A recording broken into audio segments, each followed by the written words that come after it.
Hi guys, ಇವತ್ತು ನಾವು ಬಾಂಗಡೆ ಮೀನು ಸಾರು ಮಾಡಲಿಕ್ಕಾಗಿ ಹೋಗ್ತಾ ಇದ್ದೇವೆ. ಅದಕ್ಕೆ ನಾನಿಲ್ಲಿ ಬಾಂಗಡೆ ಮೀನು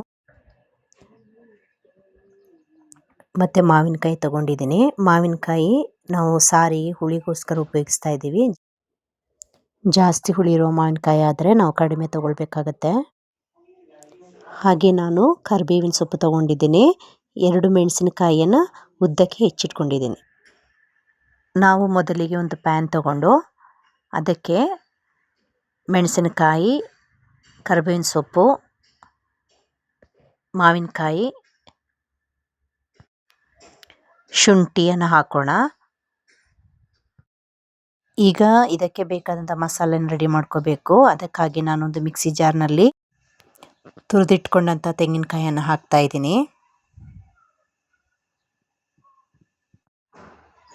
ಅದಕ್ಕೆ ಒಂದು ಚಿಟಿಕೆ ಅರಿಶಿಣದ ಪುಡಿ,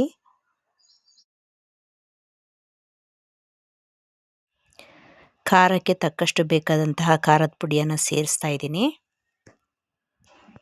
ಮತ್ತೆ ನಾವು ನೀರನ್ನು ಸೇರಿಸಿ ಇದನ್ನು ನಾವು ಚೆನ್ನಾಗಿ ರುಬ್ಬಿಟ್ಕೊಳ್ಳೋಣ. ಈಗ ರುಬ್ಬಿದಂತಹ ಮಸಾಲೆಯನ್ನು ನಾವು ತೆಗೆದಿಟ್ಕೊಂಡಂತಹ ಇದಕ್ಕೆ ಹಾಕೋಣ. ಈಗ ನಾವು ಒಂದು ಲಿಡ್ಡನ್ನು ಮುಚ್ಚಿ ಕಡಿಮೆ ಉರಿಯಲ್ಲಿ ಇದನ್ನು ಬೇಯಲಿಕ್ಕಾಗಿ ನಾವು ಇಡೋಣ.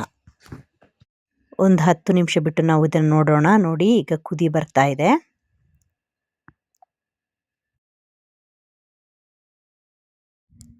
ನಾವೀಗ ಒಂದೊಂದಾಗಿ ಈ ಮಸಾಲೆಗೆ ಮೀನನ್ನು ಸೇರಿಸೋಣ. ರುಚಿಗೆ ತಕ್ಕಷ್ಟು ಬೇಕಾದಂಥ ಉಪ್ಪನ್ನು ನಾವು ಸೇರಿಸೋಣ. ಇಲ್ಲಿ ನಾನು ಕಲ್ಲುಪ್ಪನ್ನು ಉಪಯೋಗಿಸ್ಕೊಳ್ತಾ ಇದ್ದೀನಿ.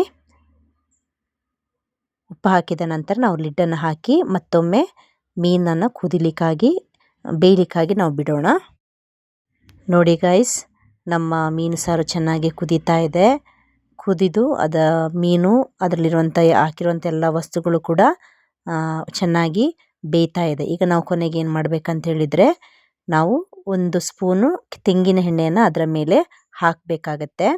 ಹಾಕಿ 1-2 ನಿಮಿಷಗಳ ಕಾಲ ನಾವು ಮತ್ತೊಮ್ಮೆ ಲಿಡ್ಡನ್ನು ಮುಚ್ಚಿ ನಾವು ಬೇಯಿಸೋಣ.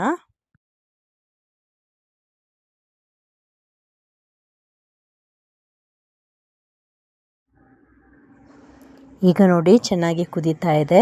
ಮೀನು ಕೂಡ ಚೆನ್ನಾಗಿ ಬೆಂದಿದೆ. ಈಗ ನಮ್ಮ ಮೀನು ಸಾರು ಸವಿಯಲು ರೆಡಿಯಾಗಿದೆ.